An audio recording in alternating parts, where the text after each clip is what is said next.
Hey guys, Christ169 here, coming to you live with another upload. I'm outside of 7-Eleven here in Clarksville, Tennessee. Want to say how you guys doing today? Doing pretty well stuff today, really. We already discussed the ramifications of what happened with Microsoft yesterday, and now we'll talk about GameStop. Yeah, I talked a little bit yesterday, but 500 stores are being closed down in GameStop. Their NFT program, they're officially deleting, I think, at the end of this month or next month. So if you have any non-fundable tokens, Bitcoin, you may want to use them when you can. Really, I think the biggest issue is what draws, I think, a lot of criticism for a lot of people is that GameStop gave very little warning to a lot of this happening. Of course, they gotta tell people because the store closed. Now, granted, most stores were closed down because the landlords that owned the buildings, because GameStop rents buildings, they don't buy them technically. Was the hey, your lease was never renewed, and guess what? You're out of a job now, and it's a real sucky way to find out that you're out of a job. But it has happened to a lot of people in GameStop itself. So why are they cutting stores?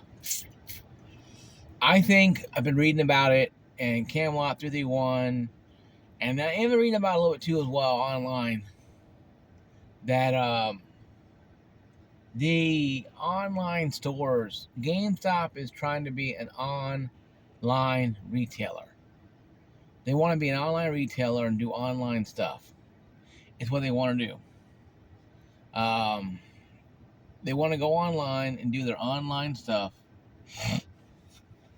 where they're going to be online, taking care of stuff online, doing sales online and stuff like that. And I think that's probably the best thing for them. But you have Amazon, Walmart, Lowe's, and I mentioned this last night or earlier this morning, that a lot of companies do it already. So it's kind of hard to go, hey, yeah, we're going to do this. If they've done more planning, if they've done more in a way of helping the customer instead of treating the customer like a cash cow, like a proverbial ATM machine, they wouldn't have the problem they're in right now. Because let's take a look back though in GameStop here, and really, what is GameStop's main focus? On used games. For the longest time, GameStop has made money on used games. I talked about this before with digital currency. Digital gaming. I mentioned GameStop. I'm going to go a little more in depth in this. When GameStop sells a game, brand new game, they get probably about 15%, or maybe 30% of whatever. Now let's say 20%, and the developer gets 80%. Okay. That said, they're getting 20% of each new game they sold. Now, under fair use, used games can be sold in the United States. I know in Japan, places like that, used games are outlawed. You can't sell them like that, and that's fine. Now, it probably changed a lot. This is back in the 80s and 90s. It probably changed a lot more now. But let's just hypothetically say that used games, used games are the biggest market, or was, for GameStop. And when you went in to go buy your Call of Duty, let's say you went to buy Call of Duty Modern Warfare 2, back when it came out, on 360 and PS3, you went in there, you want to buy it brand new, and the game works as good as new, and it does, but you don't have any of the DLC or any of the stuff with it. Okay, so you don't have any. So you don't have any of the DLC or anything with it that you get when you buy the brand new game. You just get the game itself. Well, they gave that person that traded the game in, let's say, $10 to $20, credit or cash, and they sell it to you for a nice low price of $50 to $55. You save $5 from buying it new, but GameStop gets 100% of the profit. So they get 100% of selling $54, or they get 20%. Once again, estimate 20% sale for selling brand new. So what is GameStop going to push more? Used games. That's why the Power Up Reward card was good, because then you got 10% off used games. So instead of paying $54, you might pay $50 and some change. You might save $4 or $5 extra on top of that. So it's not bad, especially if you're a budget gamer who goes there and wants to buy Call of Duty Modern Warfare 2, but don't want to buy it right away. You wait 6 months, a year. If you get done tired, they trade it in. You go in, you take the game, you go home, play it, and you enjoy it, And that's fine. There's nothing wrong with that. But many times, GameStop has used people who've been doing that. They've abused all of us, and I've been abused too by them. I brought in some games, got $30 for all of them, paid maybe $100 something. Yeah, now I feel like an idiot now, but back then, we know no better.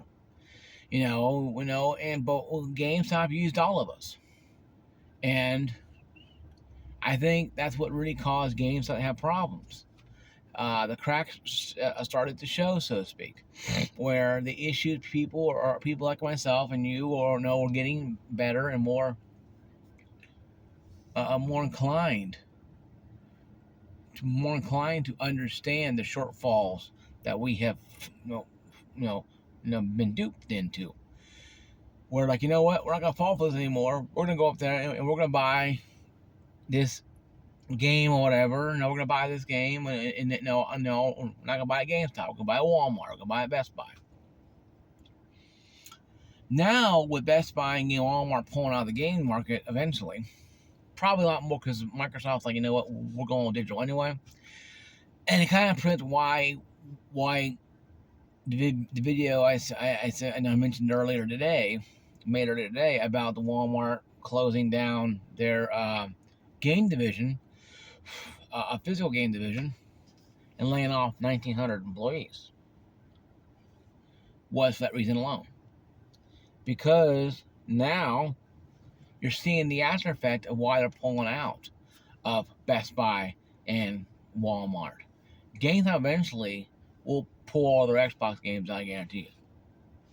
So GameStop's going to lose a major player in their used game market.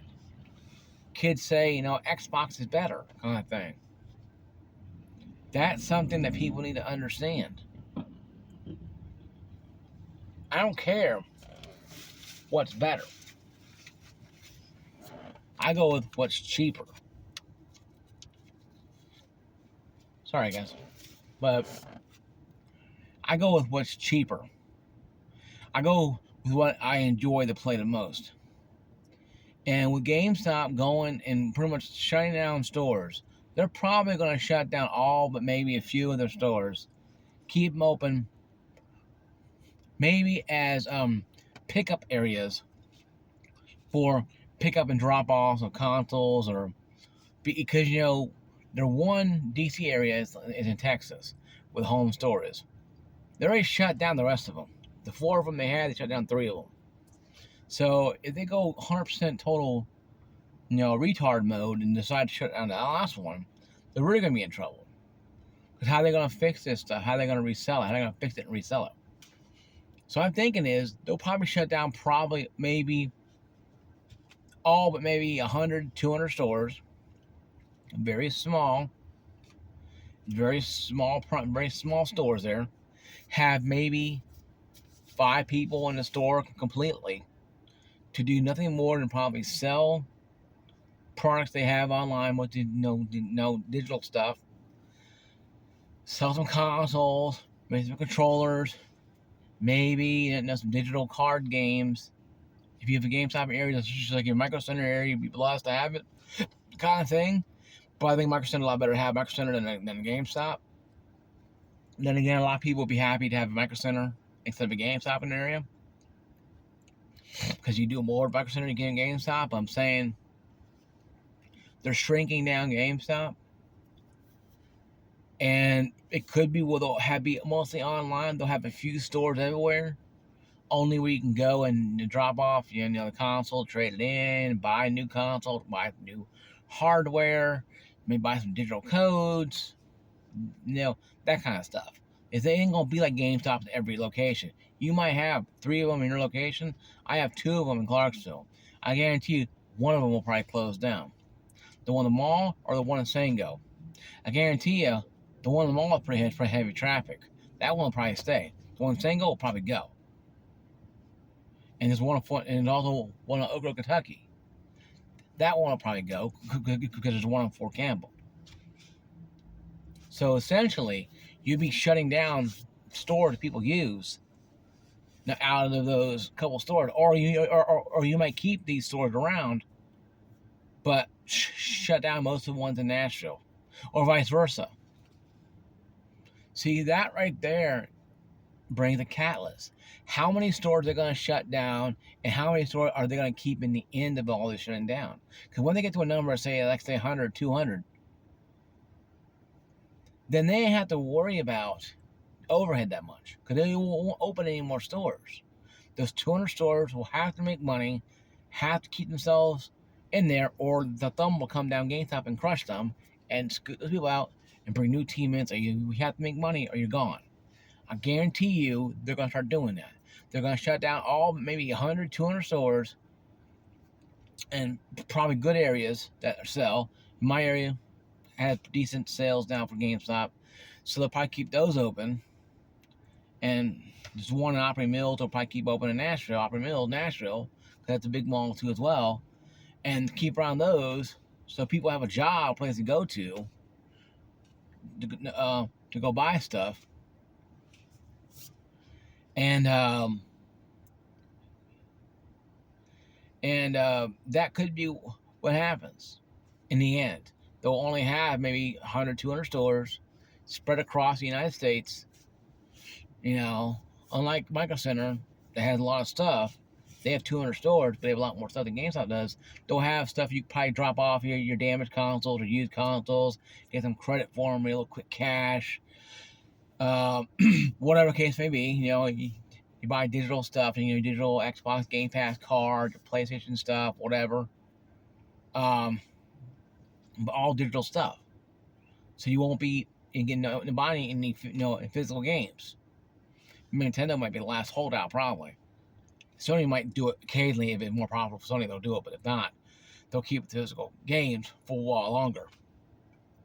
But this is just this video is a worst case scenario. What would happen if GameStop shuts down all of them? It keeps 200. If they're going to do their if they're going to do their online retailer, they have to have some place where you can go to drop off the console or buy a console. You can buy it online, get shipped to your house, but even Amazon has trouble sometimes doing that. With a lot of videos down below, videos on different channels talking about how hard it is for Amazon to make deliveries of certain things. Game consoles can be one of them, because sometimes when you're not home and they deliver it, they want a porch park them stealing a $500 console. So I think they'll probably have stores around, only a few stores around, only to mitigate the problem of having only online, because it's going to be rough for GameStop to be only online. So they have, let's say, even they cut down to 100 stores across the country. And your store, let's say, is 45 miles away. Are you going to drive 45 miles away to go pick up a damn game console? Well, you might have to anyway. But why would you buy it from GameStop in the first place? So, and a warranty program is useless. Don't buy a warranty at all. But yeah, guys, this is my video here. This is my scenario after they close 500 stores. What would happen? Like, subscribe, okay, ring that bell, guys. See you guys later. I may make a video tomorrow night. I'm watching Royal Rumble tomorrow night, so I probably won't make one. But if I do, I'll make one. And you guys be on it. Once again, see you guys later. Peace out.